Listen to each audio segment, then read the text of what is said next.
Good evening, everyone, and welcome to the 8th Conversation That Matters series in collaboration with the HSE. This evening's conversation will finish at approximately 10 minutes past 7. And during the course of the conversation, you have an opportunity to put questions to our expert panel. There's a small little box at the end of your screen. So if there's anything that you wish to ask the panel, if you wouldn't mind putting in your question. And my colleague Tina Joyce will be collating the questions throughout the course of our discussion, and she will be giving them back to the panel at the end of our talk this evening. My name is Caroline O'Regan. I work with the Institute of Leadership in the Royal College of Surgeons in Ireland. I'm very pleased to have this opportunity to continue our discussions this evening about patient perspective in COVID-19 crisis. This is another particularly challenging time for patients and leaders across the Irish healthcare services.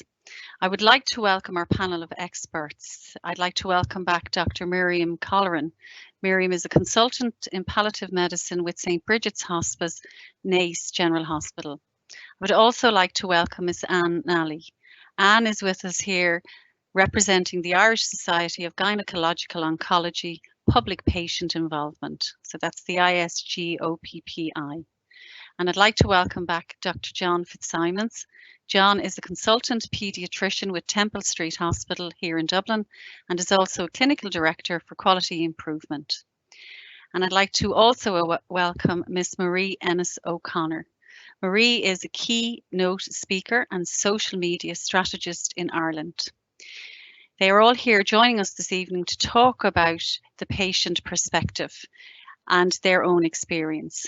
You will recall last Thursday we had Miss Lucy Nugent, CEO, and Dr. Veronica O'Doherty, both from Tala Hospital, talking about some of the leadership challenges and practices and innovative models of care that they have adopted to ensure safety and well-being for their staff and patients since this crisis began.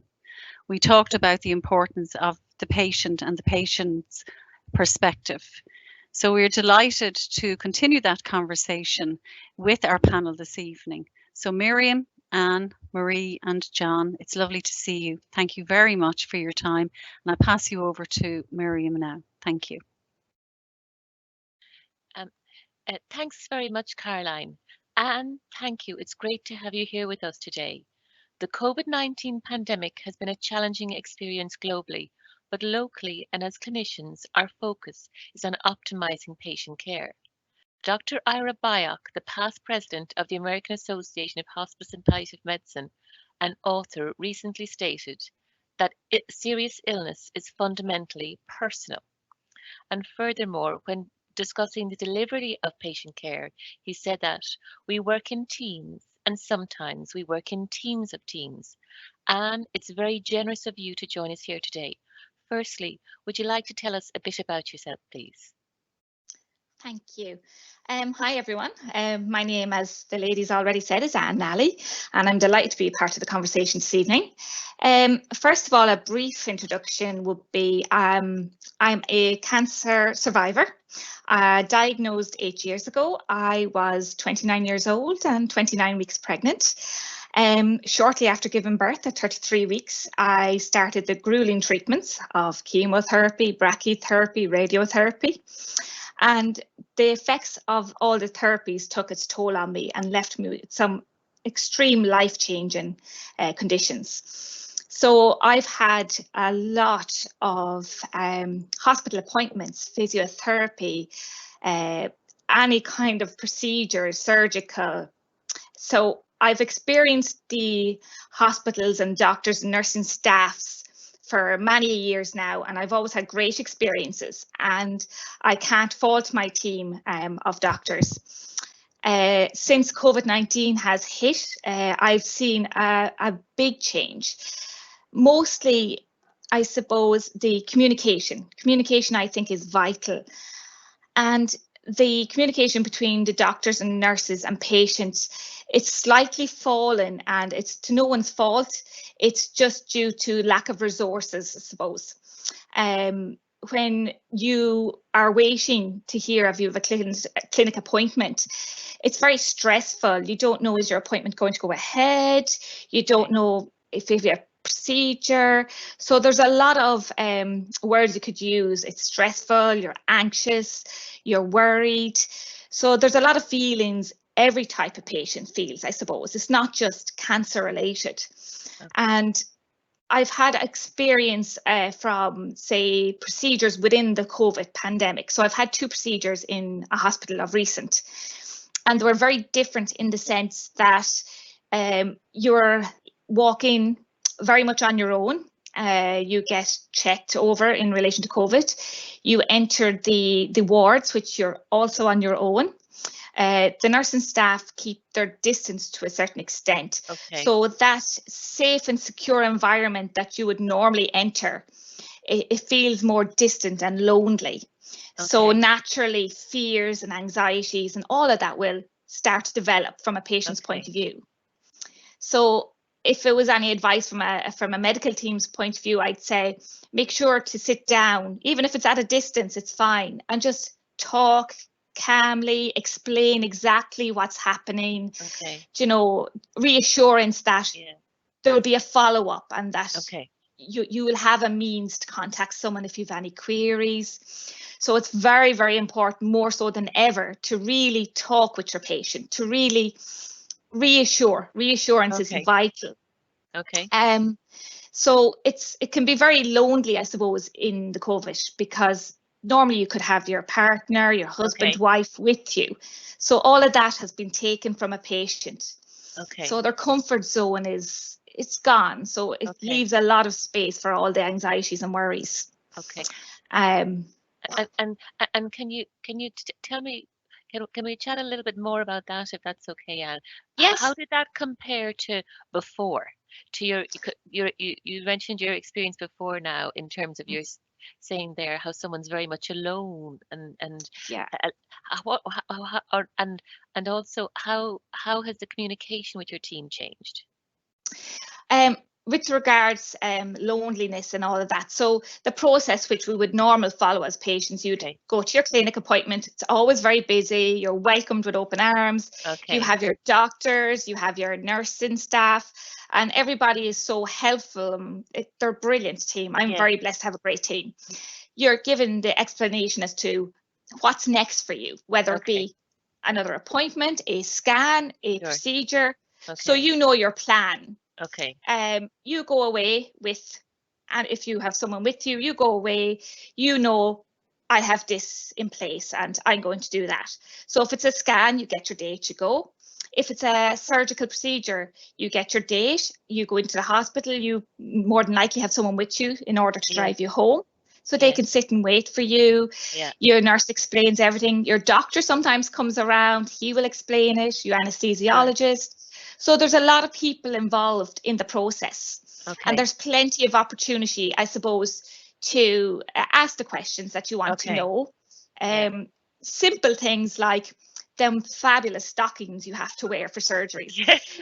You know, you get help, assistance trying to get those on. You nearly need a jack of the car to get them on. All of that changes. You're literally, everything is left on your bed for when you go in now to the things. So you're at a distance completely with staff, minimal staff, should I say, as well, because they're under so much pressure. And then the communication wise, we always had, from my experience, I always had my nurse to contact. I could email her, pick up the phone. There was always an answer on the other end.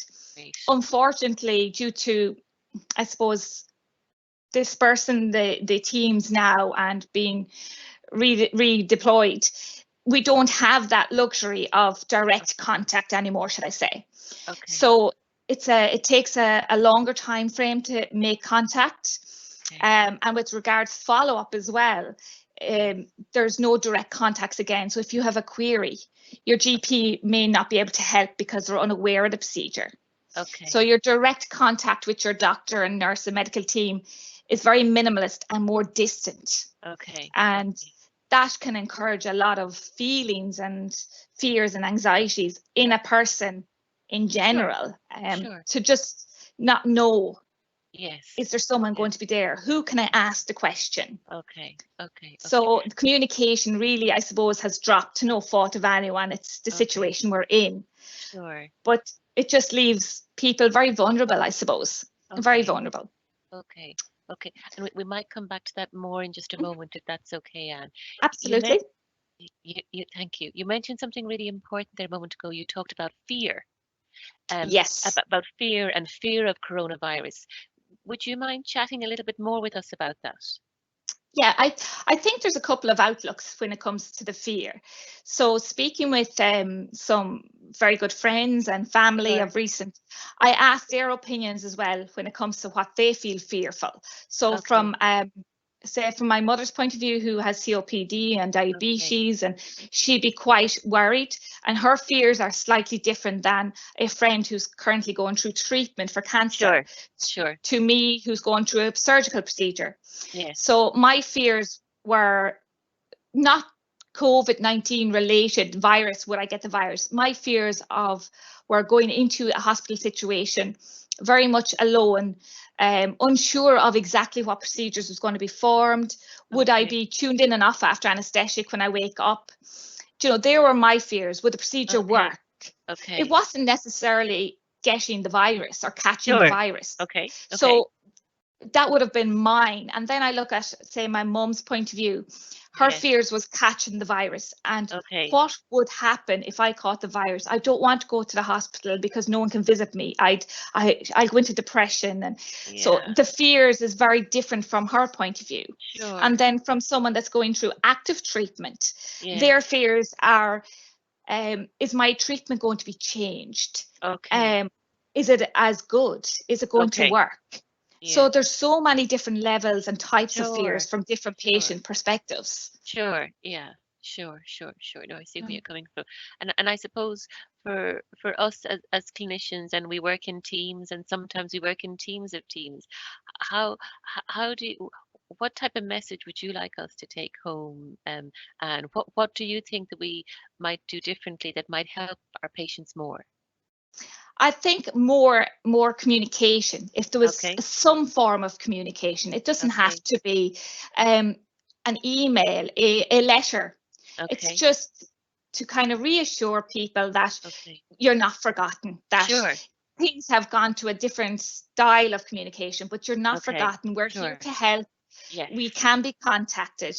And I suppose reassurance in what's happening as well, and how that there is available resources still available to help people. Because there's a lot of people, like my son would have cerebral palsy from the birth, and his experience on a weekly basis is going to his physiotherapist, and they know exactly what to do for him to help aid his walking ability. That's all come to a close because there's no contact. So we as parents would try and protect and mind and encourage our kids. We're at a standstill to try and aid his development. And his fears, from an 8-year-old's point of view, his fears were, I'm not going to be able to walk right. Am I going to be able to play correctly because my legs are getting more sore? So even children have feelings of anxiety, and to communicate with a doctor or nurse that they're familiar with would, mean the world to them. So there's a lot of different things, from surgeries to physiotherapies to general GP appointments. It's all very new, strange, unknown, I suppose, for people to deal with. Okay. Thank you very much, Anna, and thanks for explaining your experience, but also your son's. Thank you so much. Is there anything else? Thank you. Is there anything else that you'd like to say, or any other at the moment? I don't think so. I think perfect. I'll let you carry on. Perfect. No, thank you very much, and we'll be chatting again in the Q&A anyways. Thanks, Anne. Perfect. Thank you. Thanks, Anne. And to you, John. Thank you, Miriam, and thank you, Anne. Thank you for sharing all of that with us. And it's my pleasure to welcome Marie here this evening. Marie, it's lovely to have the opportunity to chat with you again, and I'm delighted you could join us this evening. It's great to be here, John. Great. Marie, you're very familiar, I suppose, with the patient perspective, you know, both from your own personal experience and from your advocacy work. And I suppose we've just been hearing about Anne's experience there. And I was struck by, you know, her comment that you know, her team usually meets her with open arms. And I'm sure whilst that metaphorical welcome is still there, unfortunately, it can't be there literally at the moment because of the limitations on how we're practicing. And I'm just interested in what you have, you know, been experiencing yourself, you know, with your perspective, you know, what you've observed, and I suppose what you've been hearing from people, not only in Ireland, but I think around the world, you know, what patients are reflecting back that they're experiencing at this time. I just think it's so interesting what Anne was speaking about, and I think in particular, you know, the same words keep coming up, communication, and a word that keeps coming up to me when I'm listening to Anne speak is empathy. And so we still have this real hunger for empathy, and yet everybody is so stressed out. I was also thinking in terms of where we're at with telemedicine. We know that this is something that we're going to be facing. We have this post-COVID world that we just don't know what that's going to look like, and for a long time we're going to be dealing with these things. We're going to be dealing with not being able to visit people in hospital, with with the system being overstretched, and we are going to see much more of a move towards digital health technology and telemedicine. But I think just again listening to Anne, it's really important that we build in digital empathy into this. So there's a lot of lessons that we're going to have to learn at this point, and we need to take the best of those learnings and move forward. It's certainly the time for digital technology. There's just no doubt about it. I've been using it far more myself when it comes to, I can't see my GP, so I've been using the digital doctor facility that's supplied by my private health insurance. But I'm struck by the fact that that doctor doesn't know me. And so this also brings up a whole question about data. So where is my data? My data is sitting in my GP's office on a computer, but the doctor that I'm speaking to on via telemedicine has absolutely no idea what that is. So we have to start looking at those questions as well around what do we do with data? How do we start transferring data? So there's a lot of issues that are coming up at the moment. I know I'm kind of moving very much towards the digital technology side of things because I was also I was a breast cancer patient, and I've thankfully recovered from that, and I'm not in active treatment anymore, but I'm very much involved around digital technology and how we can use digital and technology to enhance the patient experience. So I think this is a really key time to start looking at that again. We've only just nibbled at the edges over the past few years in Ireland around that, but this is something that there's a real spotlight shared on it. I'm also really struck listening to Anne talking about this, the same words again, communication and reassurance and fear. So if our healthcare providers just for, you know, they're overburdened and they can't provide it, who can provide it, you know? And I think we go back to patients again. So patients are doing it for each other. So this is also hugely a time of peer-to-peer support. And for those of us, Anne, you mentioned it's 8 years since you were originally diagnosed. For me, it's 14 years. And so a lot of the fear has gone out of it for me. However, I haven't forgotten what it's like to be afraid and to have everything so uncertain. And for me, it's a huge part of what I do is to be able to try to reassure patients as well. So I think this whole peer-to-peer support is going to come even higher on our agenda. Anne-Marie, do you think kind of some of the, I think, difficulties in communicating at the moment is that things are still unclear and things are emerging all the time? So is part of the communication simply communicating that, you know, that we haven't forgotten about patients, or we haven't, but it's communicating that we are thinking and we are trying to address the problems. Isn't it amazing in communication how often it comes down to something as simple as that? As simple as saying, we recognize that you are fearful at this time. We recognize that this is a scary time for you. We are, you know, this is what we're doing. And sometimes that communication is as simple as that. And I'm always really interested to see the research around the fact that patients are well able for clinicians saying, we don't have the answer. Patients are actually okay with that. And I see that time and time again in the literature. I see it internationally as well. So this is also a time to say, look, we don't have all the answers, but we are working with you. We are moving forward. So it's that form of communication. Now it's over to you. Please don't ask me, John, how you're going to do that, because I'm going to have to bat that back to you to say it's over to you.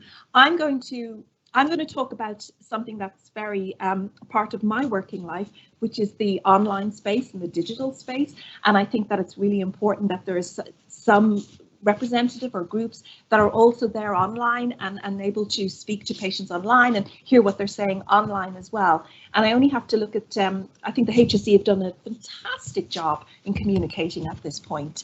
But again, they're wonderful messages, but they're very global. They don't speak to Anne as a cancer patient, or they don't speak to the rare disease patient or the chronic disease patient. So I think we also need to go down a few layers down from those global messages to I'm speaking to you as a cancer patient as well. So I want to see more of that happening online. And that's going to get more complex, isn't it, as we emerge from this, and you know, the solutions that we need to come up with are going to be more difficult. And do you think patients have a role, though, in helping us to design that communication and design the policies around that communication and how we should do it? I want to say, don't get me started, John, because I'm quite horrified. I'm not surprised. Maybe horrified is too strong a word, but I was looking at some research today that showed that 80% of PPI, so patient and public involvement in research and in digital technology and in all of this, has gone down to 10%. I think I saw the BMJ published a great article about the amount of wasteful resources that we're seeing in terms of research, because we know that traditionally, if you don't involve patients in designing research, that a lot of time and a lot of money is wasted on asking the wrong questions or testing the wrong thing. So I'm hoping that we are not seeing a slide back from PPI, but I'm actually very concerned about it at the moment, from what I'm reading and from what I'm seeing internationally as well. It's a little worrying, isn't it? I mean, that maybe it's kind of, as it was just starting to embed, Yeah. you know, that maybe, Yeah. you know, it's the first thing to be lost. But, you know, it's also, I think, an opportunity, even in crisis planning, you know, that I think hearing what patients want and need can be really helpful about designing the right thing. Absolutely, and what I'm hearing from researchers, and John, I know that you know that I'm a Twitterholic, and I actually asked the people on Twitter, like, what are your thoughts around this? And I had some researchers coming back to me to say, but where would we find the patients? You know, how could we find them? But the patients are still there. You know, we can still find them. We can still have Zoom meetings. You can still gather patients for this research. So that's an excuse that isn't going to sit well with me or with a lot of patients.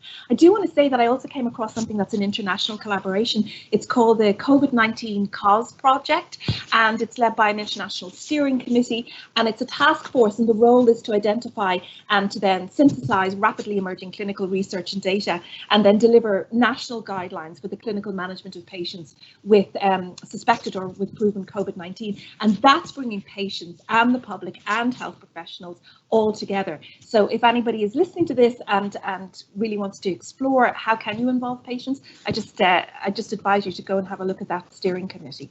Yeah, we might put that up later on the website, just if anybody's interested in that. And I think, you know, there's so many great examples of patient-led innovation, I think, and where patients are taking a role in kind of collecting information and then feeding it back. And I mean, where do you see, I suppose, again, we're starting to look at emerging from this crisis, and you know, the world we come into is going to be different. There's going to be all the backlogs and all the things that we need to put right. But there's also perhaps going to be constraints economically and for lots of reasons. Do you think, I suppose, two angles to this question, do you think patients again have a role there in helping us to design the next kind of iteration of our health service, which will have to be different, but also does social media and digital have a role in that?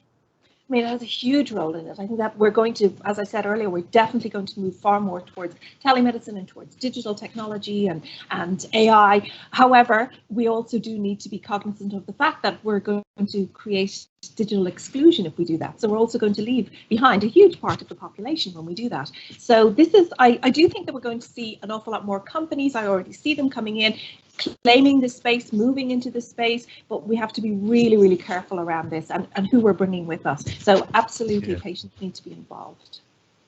Yeah, one of the things you talked about earlier was again patients helping patients, you know, and would you just talk a little bit about that experience and where you've seen that work really well? Sure. I always use the example in the US of BCSM, which is breast cancer social media. It's a community, it's a Twitter chat. But what I love about this is it's got radiologists, it's got oncologists, it's got breast surgeons, and patients all coming together, and they're having that conversation together. So they've done a wonderful job in talking about what it's like to go through cancer treatment on your own and not to feel so alone. So the patients are helping each other not to feel so alone. Now, granted, it is virtual. I know it's virtual, but it's the best that we have at the moment. So I'd love to see some more of that happening in Ireland as well. We're a little bit further behind. We're a little bit shyer maybe on talking about it still in Ireland. But this whole peer-to-peer support is hugely valuable. I might kind of, reflect that question over to Anne there as well. Kind of, have you had any experience, Anne, of this? And yes, I'm very lucky to say that I'm a member of the 221 Plus group. So I've been dealing with the group for the past year or so, and the people and other patients and survivors, etc. The mix of the group is huge support. Just speaking to someone that truly understands, and that you can ask questions to, that it actually, most of your questions could be answered in one meeting that you would have to go to a clinician to get answered. It's not necessarily, it's just questions and information and all of that. The 221 Plus group is brilliant in the sense that we meet 3-4 times annually. That meeting, physical meeting, is very important for people still. That shows huge inclusion. So we are going to be moving down the road, as Marie says, we're going to be moving to technology more. But maybe we can look from the healthcare wise that there's stages. Start off something like meeting together in groups, physically meeting, discussing it, and slowly develop it more into the technology side once people are familiar with each other personally, and then it develops further. So those kind of groups of people together, including some doctors, nurses, all of the teams, it's a great way of really finding out information, and they're a great time. Sometimes you could have a day or half a day. It's a great way of getting research done as well at the same time. So it's an all-rounder, really. It's very good. Yeah, fantastic. I think we need to extend that open arms into the digital space, don't we, as well as into the physical space. Definitely. Super. It's the way people, I think, as well talk, isn't it? It's the way they make others feel. And if you don't know somebody personally, going digital, it's the way they present themselves, and that is warm and welcoming, friendly. That's important as well.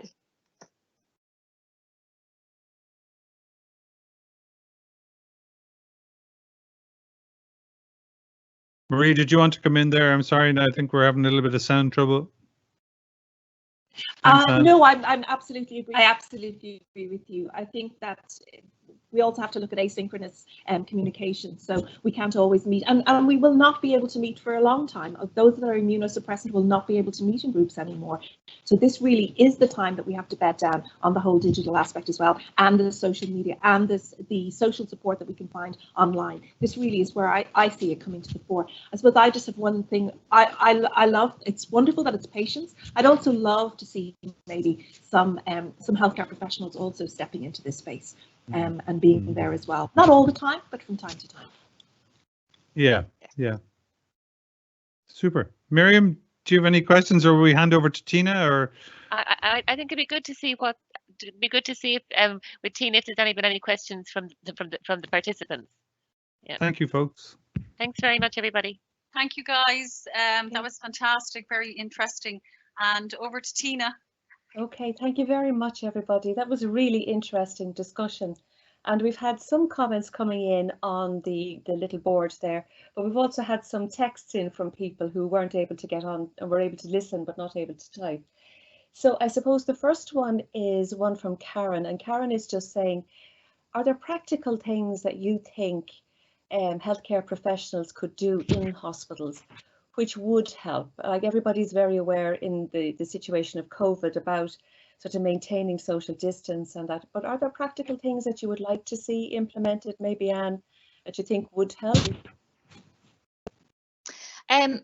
I'd love to say yes, but I think it's going to be very, very difficult for the medical teams to build on that. I think it needs to be outsourced a little bit further. Like a get together or a virtual get together outside the hospital, with maybe a hospital consultant, etc., attending that. We're not going to get close to hospitals. Realistically, we're not going to get inside the door as much as we'd like. So we have to look at taking it away from the hospital, just the location, but still having that presence of the medical teams and the people together. It just removes just the location slightly away, because the hospitals, at the end of the day, they have to care for the very vulnerable and the very sick. So we have to be understanding of that also. Okay, thank you very much for that, Anne. I think another text that came in was around the issue of familiarity. And I think both yourself and Marie, kind of in your stories, told that you've been in contact with the services for a number of years, and you know your way around the system, you know how to navigate it. But for people who may be, just discovering that they have some symptoms and they don't really know where to start, and they don't have those relationships already set up, have you any advice for people who might find themselves in that situation where, they just don't know where to find or how to contact anybody? What should they do? I'm just so struck when Anne is speaking about going into hospital and what it's like now. I cannot even imagine how terrifying that is. And I'm also so disturbed and I completely understand why it has to happen, why certain services have to stop. But the whole idea of cancer referrals and screening being down so much, the fact that that there's the cervical check labs, I think there's a 95% decrease in the number of samples that have been sent in April. And that terrifies me. That actually terrifies me to think that there's somebody sitting at home right now with fears and worries about that, but not getting referred. So it's up to the organisations now. It's up to, as I was saying earlier, the HSE has done this wonderful job on speaking about this on a global level, but it's now up to each of the organisations and the patient advocates to start getting the message out there that you still cannot neglect these signs and these symptoms right now. Yeah. Okay. I think also if people are genuinely, the fear can take over, the worries can take over, and you don't know where to turn to.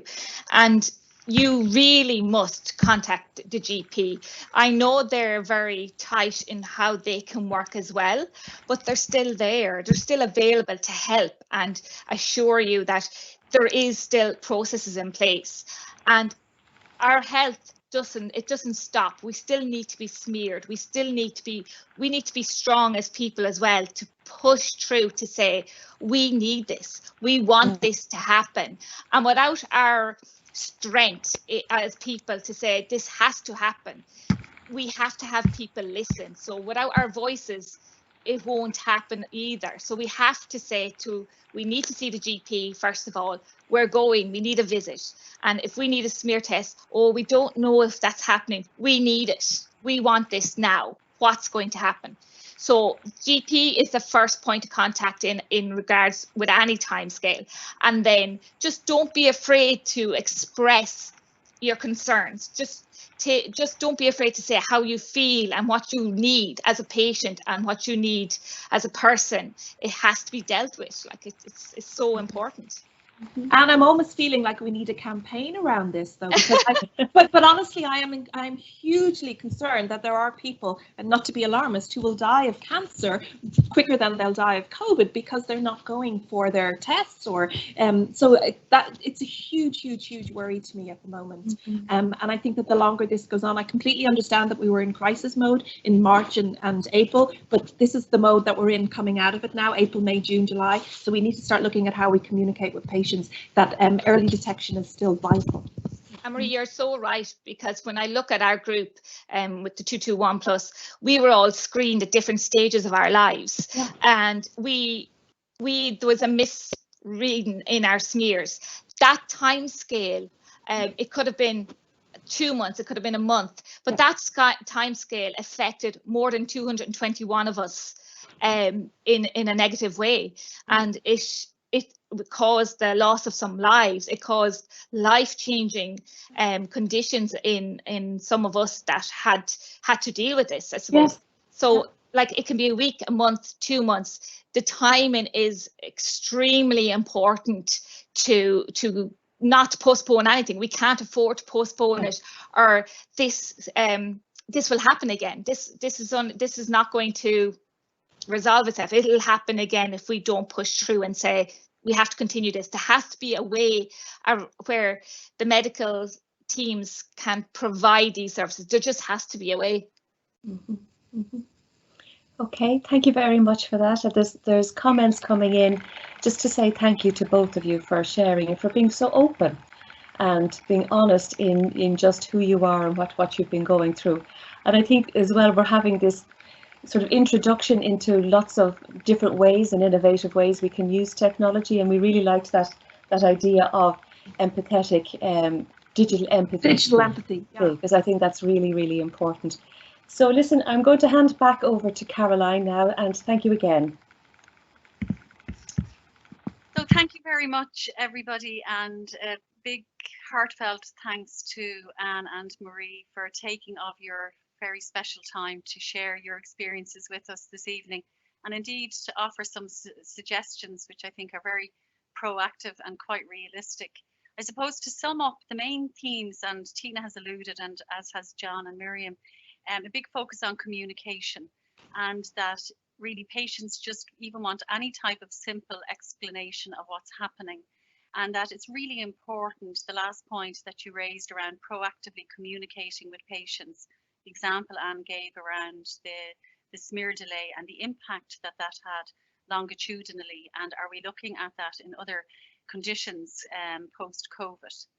Also the importance around reassurance, that we're all human, we just want some reassurance, and Marie made the point that depending where you are in your recovery, it may be not as important to some people at some stages, but that it really is critical when you are in treatment, and that the new world, it is all about technology, and that became very evident. It's even evident the way we're having these conversations ourselves. So should the patients be designing our future in health and care in Ireland? Yes, absolutely, they should be involved in that design, and also that social media is a great way of communicating, but it's a really critical, important factor for our success going forward. And if ever there was a time for digital, whatever you want to call it, I think that time has arrived, and it affects all of us, even us in education. I thought the point that Marie made around telemedicine was really important from an ethical perspective, because Marie shared that while she is attending a GP through telemedicine, all her data is lying around, and where is that data going? And I think really the thing around the research that was shared, the BMJ publication on the wasteful resources, and how pre-COVID 80% of patients had been involved, and now the drop is down to 10%. But the realistic impact of that is that if you don't involve patients in the design of these research, a lot of money and time is wasted. And I suppose the final point that I thought was really important in terms of how we should practice into the future is peer-to-peer support. And I think that is critical in all different aspects of how we live our lives. And again, using the internet and social media, and some of the examples that Marie gave us around the COVID-19 case project steering group, I think was very useful. And indeed, Anne's example of the 221 plus group and the benefits of that. So I'd like to thank you all so very much. I'd like to invite you to our next week's Conversation That Matters, and some of what you raised this evening will be presented, hopefully, and we'll get some idea and insights from the leaders of our health services in Ireland. So we have the pleasure of inviting Mr. Paul Reid, who's the CEO of the HSE, Paul Connors, who's a senior leader in the HSE Director of Communications, and inviting back Dr. Philip Crowley, another senior leader in the HSE National Director in Quality Improvement Teams, on Thursday, the 21st of May at 6:30. Their title is Leadership in Health and Care During and Post COVID-19. And also just to remind people that there are additional supports available through a series of videos and links kindly provided to us by Professor Michael West, who's a Senior Visiting Fellow of the King's Fund and Professor of Organisational Psychology at Lancaster University. And you'd be delighted to hear that Professor West has kindly agreed to an RCSI leadership lecture on the 28th of May, and the topic is the courage of compassion in the crisis. Leadership for now, leadership for the future in healthcare. So if you have any suggestions for further topics for Conversations That Matter, could you please email rcsileadership@rcsi.com. And on that note, I'd like to warmly thank you all again. Thank you to our panel, thank you to Miriam and to John, thank you to our listeners, and thank you to our own team that made all this happen. So good night and thank you very much.